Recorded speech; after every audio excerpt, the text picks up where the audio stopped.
नमस्कार, साहित्य तक में आपका स्वागत है। ये कहानी फिल्मी है। मैं एक बार फिर मैं रेहान अब्बास आपके सामने हाजिर हूँ। आज मैं जिक्र करूँगा आपसे एक ऐसे गाने की जिसे गाते वक्त सुरों की देवी जिन्हें पुकारा जाता था, लता मंगेशकर, वो बीच में रो पड़ी।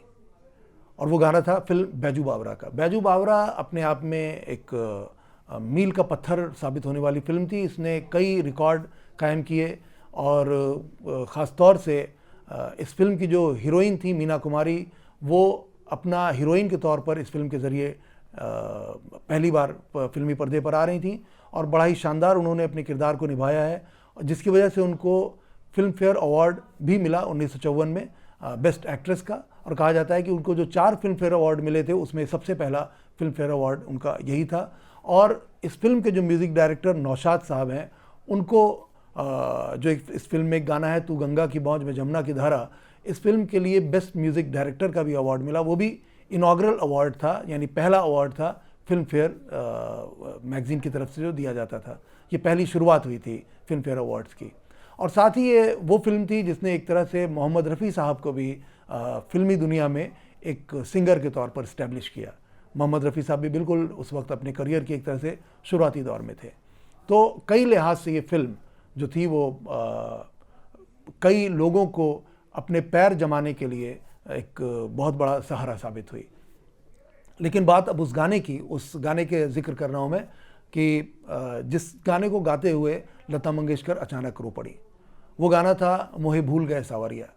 जब लता मंगेशकर इस गाने को गा रही थी तो बहुत डूब कर इस गाने को उन्होंने रिहर्स करने के बाद, जैसा कि हमेशा वो करती थी, काफ़ी रिहर्सल के बाद उन्होंने गाना शुरू किया और बड़ा ही शानदार वो गाना चल रहा था। नौशाद साहब जो कि उस वक्त ऑर्केस्ट्रा के साथ उसको रिकॉर्ड करवा रहे थे और म्यूज़िक डायरेक्शन दे रहे थे, अचानक नौशाद साहब के पास भागते हुए स्टूडियो के अंदर से जो रिकॉर्डिंग रूम था उसमें से उनके जो असिस्टेंट थे वो आए और नौशाद साहब से उन्होंने बोला कि एक बार आप सारे म्यूजिशियंस को रोक दें।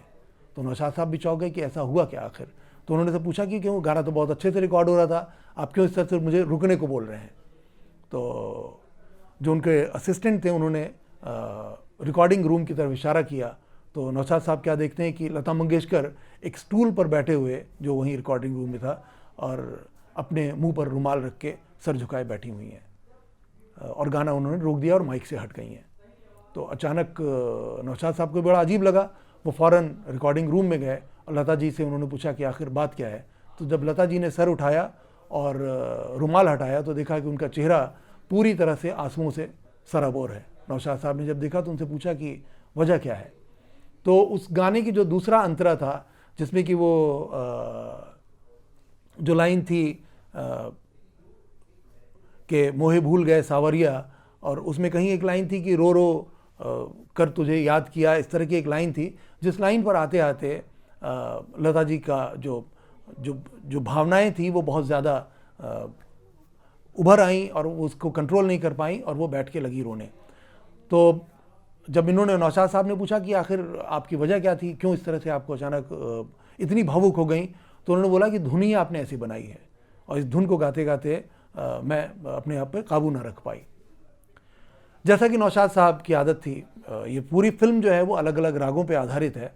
तो जैसे इसमें इस फिल्म के पूरे गाने, क्योंकि बैजू बावरा खुद एक म्यूजिशियन थे, और जैसे इस फिल्म में 2 गाने बड़े ही शानदार हैं, मन तरपत हरि दर्शन को आज उस गाने को राग बालकोस में सेट किया गया है जिसको बहुत शानदार रफ़ी साहब ने गाया है। ऐसे ही दूसरा गाना है जो राग दरबारी में भी कुछ गाने हैं।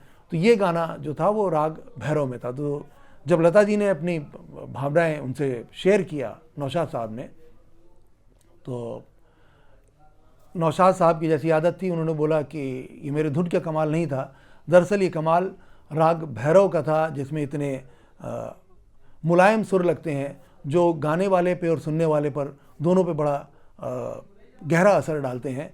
तो उन्होंने नौशाद साहब ने अपनी म्यूज़िक से ज़्यादा राग भैरव को महत्व दिया और साथ ही ये कहा कि और ख़ास तौर से ये लता जी की तपस्या का असर है जो इतना ज़्यादा उन सुरों में जान डाल गया और ख़ुद लता जी अपने आंसुओं को काबू न कर पाई।